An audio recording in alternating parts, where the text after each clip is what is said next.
On this week's 51%, we speak with Keene State College's Lisa DiGiovanni about what she calls militarized masculinity and how it can contribute to the rise of authoritarian leaders. We actually see it right here in the United States. So it emphasizes dominance over women and other men, the ability to use violence in the name of national security, and it's often linked to anti-liberal, misogynist, and homophobic national identities. I'm Jesse King. It's all up next on 51%. I was standing around like one of those girls I had seen in a movie. The whole world was a movie back then. I had my sunglasses on, I wanted to be seen without seeing shy Lolita. I wasn't really in it, I didn't really get it. You're listening to 51%, a WAMC production dedicated to women's issues and experiences. Thanks for joining us. I'm Jesse King. For years, political scientists, scholars, and lawmakers have been warning about the rise of authoritarian governments worldwide. Earlier this year, a survey of more than 500 political scientists in the U.S. called Bright Line Watch found a majority worry our country is shifting toward authoritarianism, whatever kind that might be. Now, there's obviously a lot at play when an authoritarian leader comes to power. I'm not about to tell you that it's all just patriarchy, but our guest today argues that misogyny often plays a bigger role than we tend to recognize, and their regimes often work to uphold or reinstate patriarchal structures. Dr. Lisa DiGiovanni is a professor of modern languages and cultures and Holocaust and genocide studies at Keene State College in New Hampshire. Lately, she's been studying the dictatorial regimes of Francisco Franco of Spain in the late 1930s and Augusto Pinochet in Chile in the 1970s. Both were politically repressive and violent regimes, and both, she says, came after periods of attempted social reform for women, minorities, and the broader working class. DiGiovanni says these regimes also promoted a particular brand of masculinity, what she calls militarized masculinity, that idolizes the soldier and sees military force as the solution to most problems. Her new book, Militarized Masculinity in Spain and Chile, outlines how this brand of masculinity catapulted these two dictators to power and characterized their leadership. She also examines how the arts can be used to expose and resist militarized masculinity and lays out the warning signs that other countries, including the U.S., should look out for. Militarized masculinity is a constructed gender identity. It's learned, and it's deeply rooted in nationalism.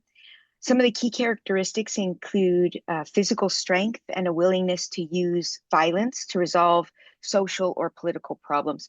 So, militarized masculinity is a gender identity. Militarism is a belief system, and militarization is a process. So all of these things can exist in a society that is totally democratic. Not only military regimes support or cultivate this kind of masculinity, we actually see it right here in the United States. So it emphasizes dominance over women and other men, the ability to voluntarily use violence in the name of national security, and it's often linked to anti-liberal, misogynist, and homophobic national identities. So how does militarized masculinity, form, and how does it contribute to authoritarian regimes? So from a young age, boys are exposed to messages about militarism that align with this militarized ideal. Think about toys in the United States, but also, in the cases that I've studied, Chile and Spain, lots of messages that equate the ideal masculine identity with the soldier, right? You have this message being conveyed obviously in the military institution itself, but also through other forms of education, religion, government, media. And it's about the belief that military force must be used to suppress dissent. The belief that military force is the only means of protecting national interests rather than dialogue, debate.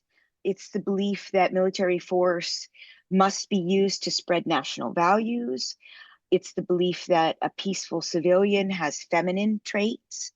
It's the belief that the warrior is the quintessential male and that weakness is associated with femininity and dominance is associated with masculinity. So militarism feeds the notion that struggle is a part of life, that fighting is a value, that war is the most fulfilling human experience. Militarism questions the effectiveness of political debate. It's kind of a politics of anti-politics. Militarism is a belief system that unites genocidal architects, those who plan genocide, rank and file perpetrators, and civilian bystanders. It's very much a mentality that focuses on the strong man leader who can come in and clean up national, social, political problems. And so it's linked to fascism as well. As you said, your research specifically focuses on two authoritarian regimes in Spain and Chile, that of Francisco Franco in Spain starting in the late 1930s, and that of Augusto Pinochet starting in Chile in the 1970s.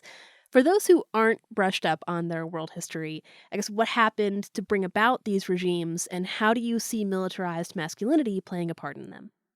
Yes, absolutely. So in Spain, the military played a very significant role in shaping Spanish society and reinforcing traditional gender roles.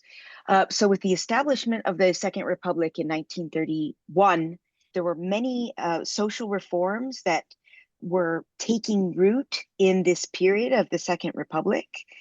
So from 1931 to 1936, those who maintained so much power, including the landed elite, the military elite, the Catholic Church, they saw their power threatened. So for them, it was an atheist revolution against traditional values. But for those who supported the Republic, which were included what we can consider middle of the road Democrats, they were called Republicans because they supported the Republic, but they were more like middle of the road Democrats, all the way to socialists and communists supported the Republic because of these major reforms that it represented. This was a time of major social change in Spain. And for that reason, writers like Ernest Hemingway were very interested in what was going on in Spain, Langston Hughes in the United States, and then around the world, Picasso, Garcia Lorca, Salvador Dali, the painter. This was a time of massive change. But the backlash, the resistance to that change came to a head in 1936. That's when Francisco Franco led a military coup against the Second Republic. Because the Second Republic did have loyalists in the military, there was a civil war. And so this war was very, very bloody. It lasted for 3 years. And in those 3 years, the Franco insurrectionists, the rebels, were supported by Hitler and Mussolini, while the Republic was kind of left alone. There was an agreement between what would later become the Allied forces in World War II. There was a non-intervention agreement signed by the United States and England and France, but they kept their word and did not help the Second Republic, while Mussolini and Hitler actively supported Francoist troops to overthrow and take over completely what was becoming a very progressive social context.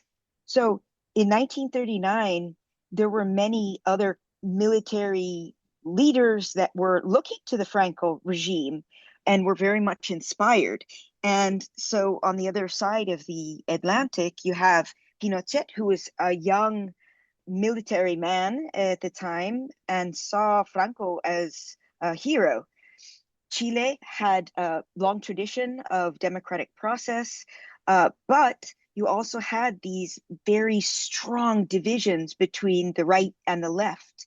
Those who wanted to reform these deeply rooted inequalities between men and women and between different classes and races, those who wanted to reform those and those who wanted to maintain those hierarchies because they saw them as natural and God ordained and so on. Increasingly in Chile, so if we turn to the Chilean case, in the 1960s, there was an increased movement to broaden access to education and healthcare, and to really diminish this massive gap between the rich and the poor. They elected Salvador Allende, and in those 3 years, 1970 to 1973, there were great attempts to implement social change, but those attempts were stymied by the attempts by the right to stop these reforms at every turn.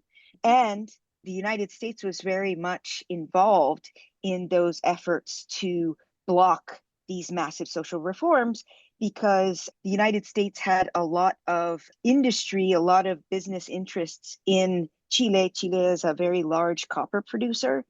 Part of the Allende government focused on nationalizing the copper industry so that copper miners, the workers, would actually benefit more from the work. Business elites in Chile who were working alongside business elites in the United States, they were massively profiting from terrible working conditions and very low wages. So in Chile, in 1973, there was a military coup. And unlike the case of Spain, there wasn't a civil war. General Pinochet was very sneaky. He managed to eliminate a lot of the opposition in the military so that the coup would be smoother. In those years before 1973, one of the major figures in the military that was going to defend democratic rule and maintain the apolitical nature of the military, General Schneider, he was murdered. So Pinochet took out covertly these different individuals that were going to defend democracy. And so I think that these cases can tell us so much about what's happening in the United States, because you see a concentration right now of power in the executive and this interest in using the military to defend that power.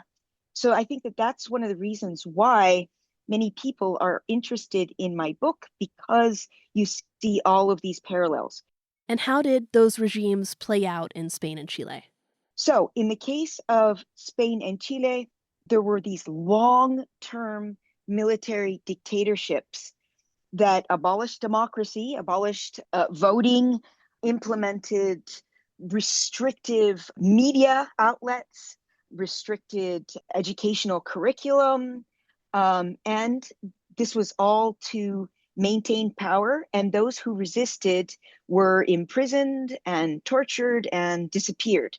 There were over 30,000 in the case of Chile of political resistors that were tortured, and 3,000 were murdered, disappeared.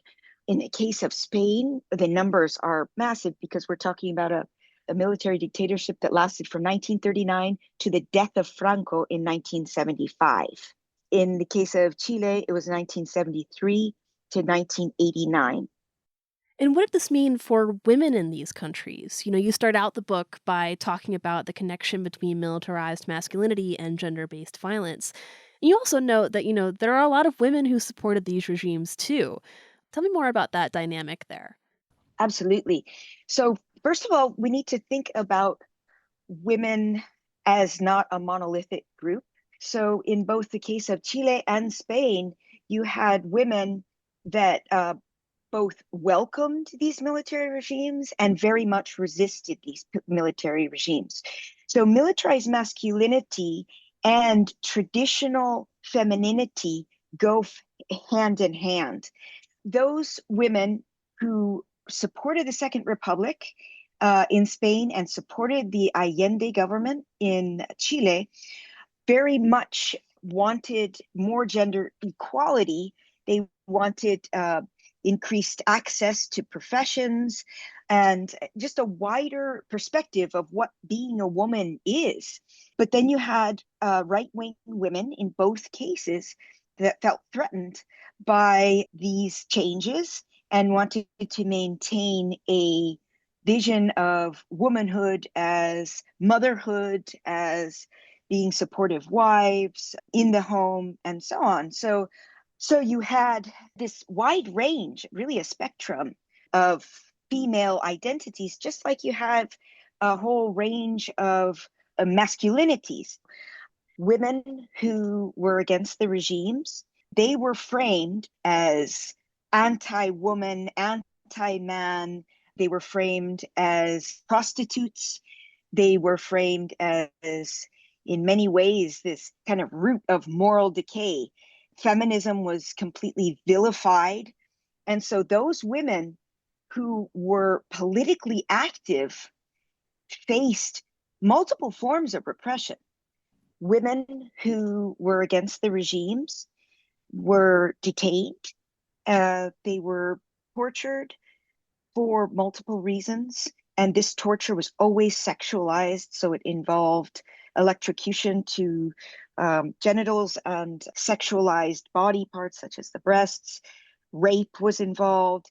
And these torture techniques were used to produce a confession, to gain information, but it was also really to punish and to instill fear so that these women would go back into their communities terrified, not wanting to go against the regime and not wanting to challenge these very patriarchal dictatorships. The torture was brutal in both cases. The men who supported these more progressive reforms in Chile and Spain, they were up against resistance in terms of class and race often. So they were fighting for more economic and racial equality. But women had multiple battles to fight because of their gender. We're speaking with Lisa DiGiovanni, author of Militarized Masculinity in Spain and Chile. In the book, you also examine how the arts, film, literature, and culture were used to resist or expose the militarized masculinity at play under the regimes of Francisco Franco in Spain and Augusto Pinochet in Chile. Tell me more about that. Yes. Well, I think that literature and film can denaturalize or, on the other hand, support views of masculinity. So in the case of both Spain and Chile, during the regimes, culture was very much used to support the image of the ideal man as a patriot, as obviously heterosexual, dominant. These images in the cultural sphere reinforce those views that are essential for upholding these dictatorships. On the other hand, you have writers and filmmakers that portray all of the downfalls, all of the problems with that view of masculinity and femininity, and specifically in the cases of Spain and Chile, works that can specifically bring out the human rights violations perpetrated by these authoritarian regimes. During both regimes, there was a lot of censorship. So many writers had to write through allegory. But then after these regimes were over, there was what we could call a memory boom in both places.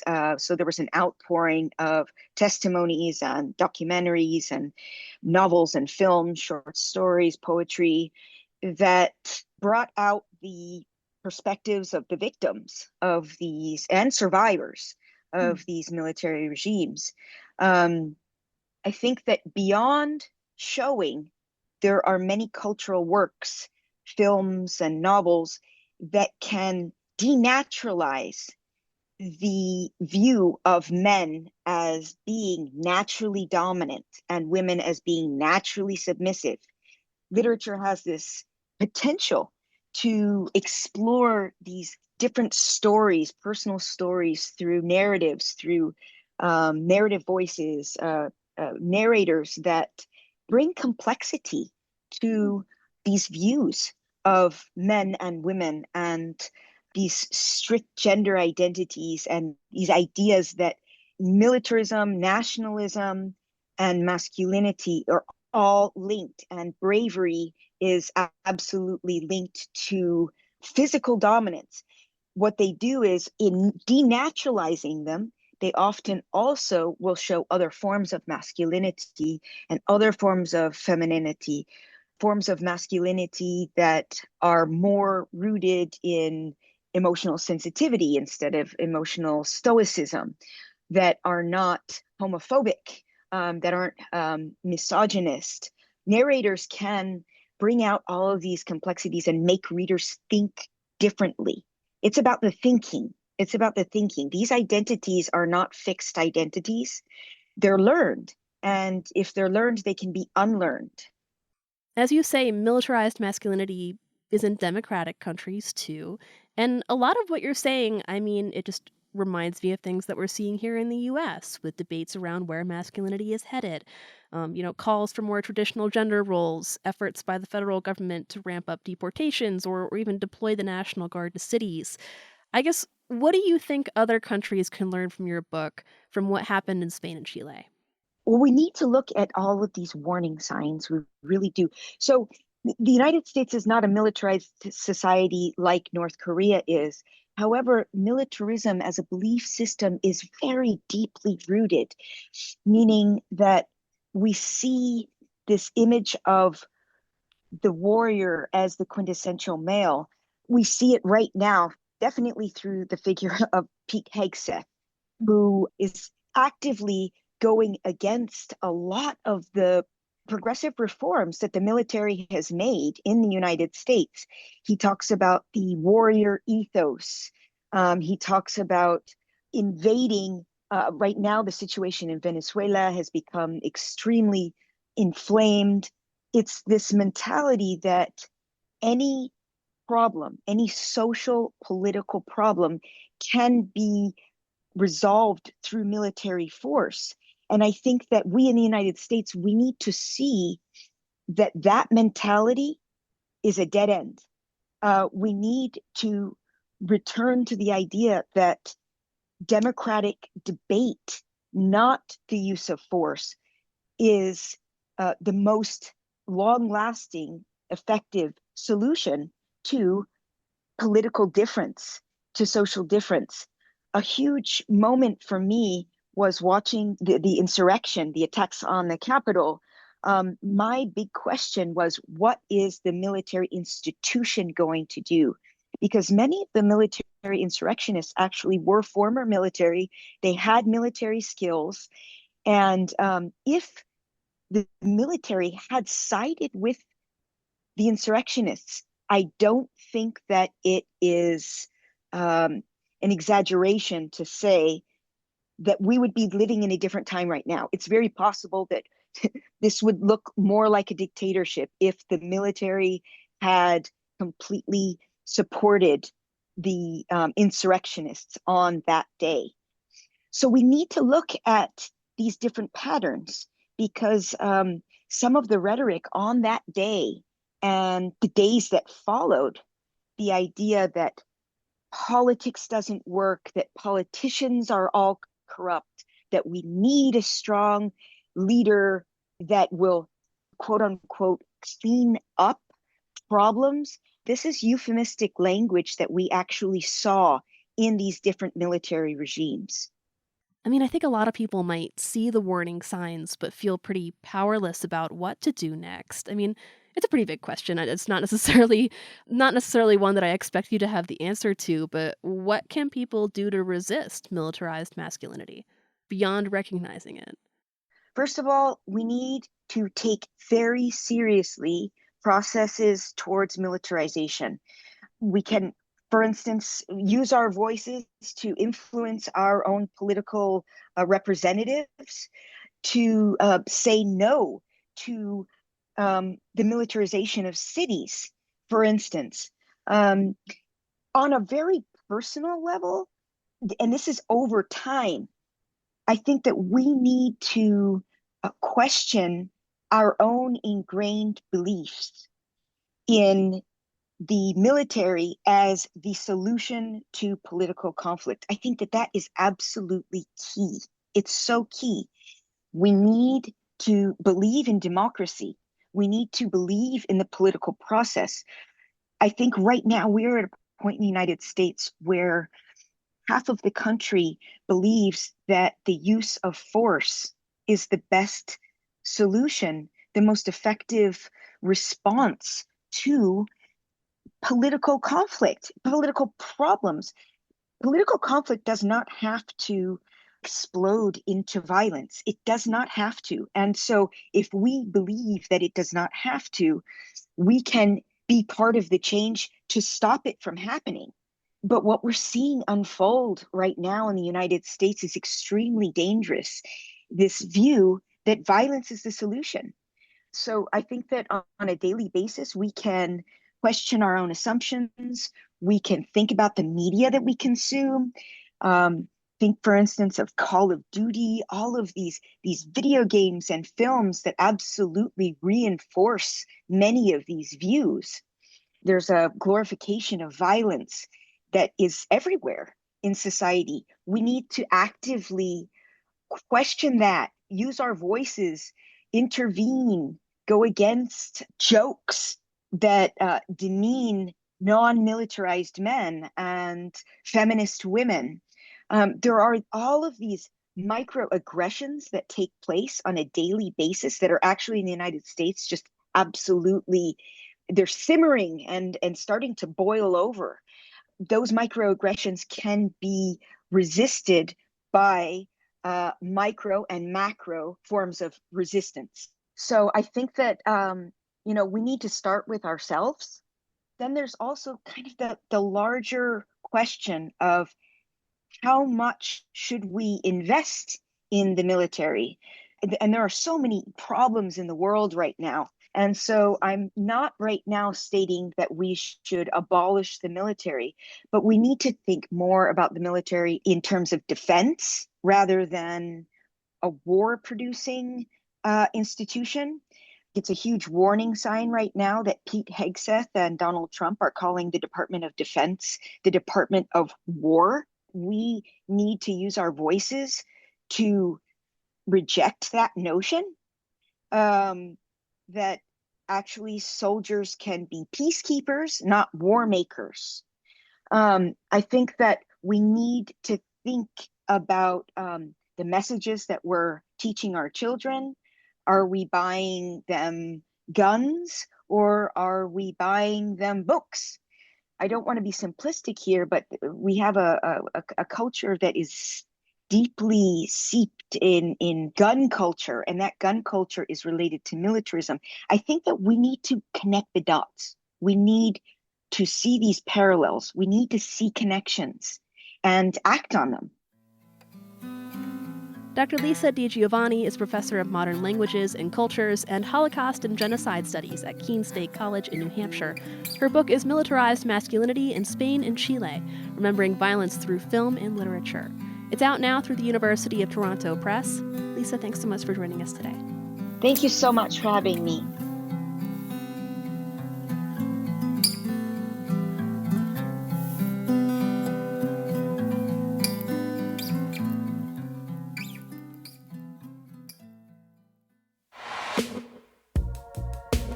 Thanks for listening to this week's 51%. 51% is a national production of WAMC Northeast Public Radio in Albany, New York.